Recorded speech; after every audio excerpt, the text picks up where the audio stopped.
Hey everybody, I'm Jack Rita, and I'm the designer of the ECAS and More Tiny expansion, which is the third expansion for the classic Dune board game, the 2019 edition from Gale Force 9. And in this video, I'm going to be talking about another one of the discovery tokens. This is our third Hiereg token, and just so everyone understands how the discovery tokens work, there are spice cards that you shuffle into the spice deck, and when one is drawn, it will let you know whether to place a Hiereg or smuggler token face down in a specific territory. And this was designed to open up the map a little bit and give players reasons to go to some of the territories that they normally have no reason to go to. The Hiereg tokens are tokens that were going to be placed in desert territories as opposed to the smuggler ones, which will show up in rock territories. And Hiereg is a Fremen term for like a desert camp. And these are going to be placed face down. You have to actually go to the territory where they're located. And if you're the only faction there when it comes to the spice collection phase, you get to peek at it and decide to reveal it. And then you can immediately occupy it at the beginning of the next turn. And each one has a different effect. So we're going to be looking at the Ecological Testing Station. Now this is my custom double-sized tokens from my double-sized map. So the real ones are a little bit smaller.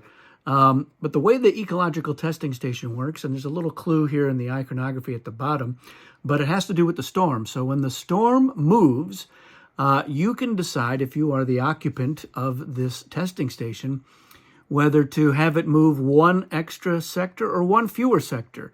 And that means if it only moved one sector, for example, you could have it not move at all.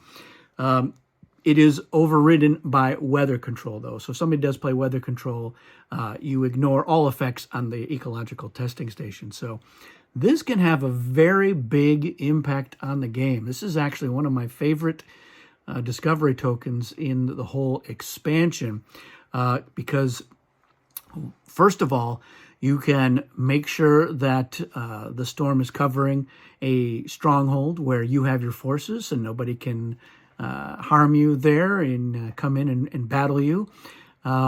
You can also make sure that the storm doesn't cover someone else's stronghold. So you could go the one extra or the one fewer to make sure that that doesn't happen. You can save your forces from potentially being wiped out by the storm if they were out there collecting spice in the previous game turn.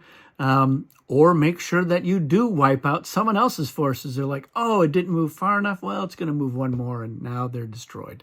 Or wipe out spice if you're trying to limit how much spice is out there. Or not wipe out spice. Again, it works both ways. So, you have to look out if it's only going to be a one sector plus or minus. But it does come up quite a bit. The other big thing, though, is turn order.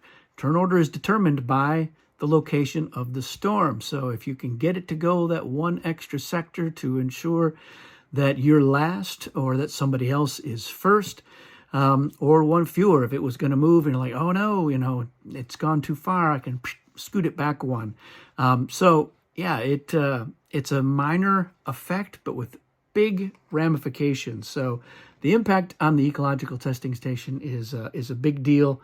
And I just love that extra effect on the game. So weather control is really the only other way. If you're playing basic or the Fremen are not in the game, you do have the two players using the battle wheels to determine storm movement, and you can wheel and deal with that. You can wheel and deal here as well. You can say, look, give me 2 spice and I'll make it move one extra sector, or not go as far as it was going to go. And so I like to extort spice from people or make some deals to have that effect. I sometimes like to try to make those deals ahead of time. I can be like, look, you do this for me now, and next turn, if the storm is going to move, I'll let you decide if it's going to go +1 or -1, or I'll make sure that it goes as far as possible, or what have you. So I think there's some room for maneuvering there. That's one of the reasons why I really like this token. So they're going to show up in one of 3 possible desert locations on the map. There are 4 of each type of token, but there's only 3 spice cards for each type. And you're choosing them at random. So one of them for sure is not going to be in the game, but you don't really know until all 3 of the other ones show up. If they do, you might not get all of them or very many of them. It just depends on how long the game is, how many turns it goes, and where those spice cards show up. So that's the Ecological Testing Station. If you've had a chance to play with discovering tokens, let me know in the comments what you think of those. And let me know specifically what you think of the Ecological Testing Station. Do you love this one as much as I do? I really do. It's probably my favorite of the Hieregs. But yeah, I kind of like all of them, but I'm, of course, a little bit biased. So that's it for this one, everybody. Thanks for watching, and we'll see you again soon.